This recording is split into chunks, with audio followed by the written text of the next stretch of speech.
Susu ikan belakangan ini disebut sebagai alternatif susu sapi yang diberikan dalam program makan siang bergizi pemerintahan Prabowo Subianto Gibran Rakabuming Raka. Sebentar, susu ikan? Ikan kan bukan golongan mamalia. Lalu apa sudah tepat strategi susu ikan di menu makanan bergizi? Atau jangan-jangan ini upaya untuk buat ramai? Susu ikan menjadi perbincangan setelah diusulkan sebagai alternatif pengganti susu sapi dalam program makan gratis di sekolah-sekolah Indonesia. Susu ikan ini dianggap sebagai solusi yang lebih ekonomis dan juga lebih ramah lingkungan dibandingkan dengan susu sapi. Jadi hari ini saya akan mempresentasikan hasil dari artikel yang sudah saya buat untuk memenuhi tugas kelulusan dalam mata kuliah analisis wacana. Sebelumnya terima kasih kepada Ibu Hilma Efriani Baroro, LCM Hum, sebagai dosen pengampu mata kuliah analisis wacana dan membantu dalam proses pembuatan artikel ini. Artikel ini berjudul Analisis Wacana Krisis Isu Pergantian Bahan Susu Sapi dengan Susu Ikan dalam Program Makan Siang Gratis di Media Online.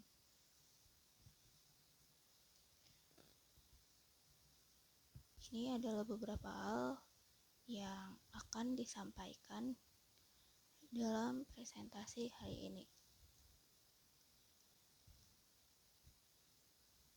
Latar belakang diambilnya isu program makan siang gratis karena sejak program ini diluncurkan, fokus masyarakat sudah ada pada program ini. Dalam isu ini, pemerintahan mengusulkan adanya pergantian bahan susu sapi dengan susu ikan sebagai upaya untuk meningkatkan gizi masyarakat melalui produk lokal. Namun, isu ini juga menimbulkan perdebatan di kalangan masyarakat mengenai kandungan gizi yang terkandung dalam susu ikan.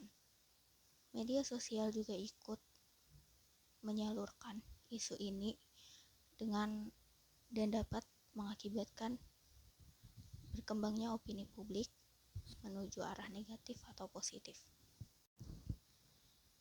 Ada dua tujuan dari penelitian ini yang harus peneliti penuhi. Yang pertama adalah mengungkapkan perbedaan dari bagaimana kedua media online yaitu detik.com dan kompas.com mempengaruhi opini publik dalam teks beritanya.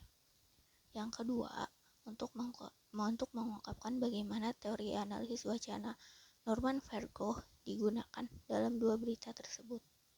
Penelitian ini menggunakan metode deskriptif kualitatif agar dapat mengembangkan lebih dalam mengenai teks berita dan analisisnya. Data diambil dari dua judul berita yang berbeda dari dua media online yang berbeda. Data satu diambil dari media online detik.com, sedangkan data kedua diambil dari media kompas.com. Dari data yang ditemukan dan sudah dianalisis, mengungkapkan bahwa perbedaan yang mencolok dari bagaimana cara kedua media tersebut memberitakan isu ini dapat dilihat dari fokus beritanya, di mana detik.com lebih memberikan teks yang mengkritik susu ikan.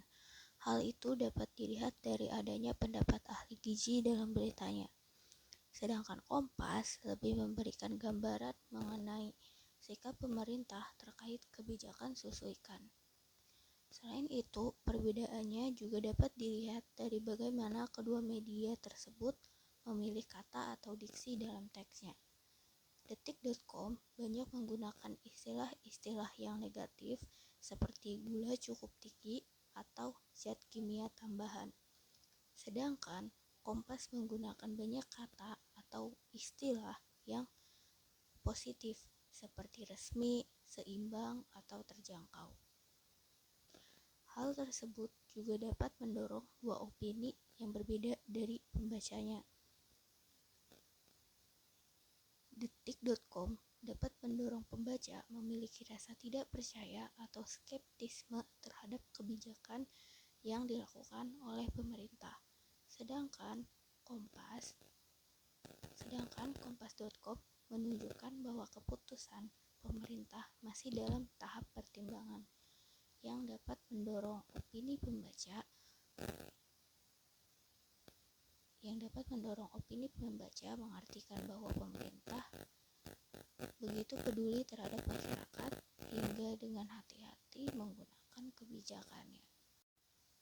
Dalam analisisnya melalui teori analisis wacana kritis yang dikembangkan oleh Verkov dan membaginya menjadi 3 dimensi, yaitu dimensi teks, dimensi praktik wacana, dan dimensi praktik sosial. Dimensi teks melibatkan bentuk dan struktur teks.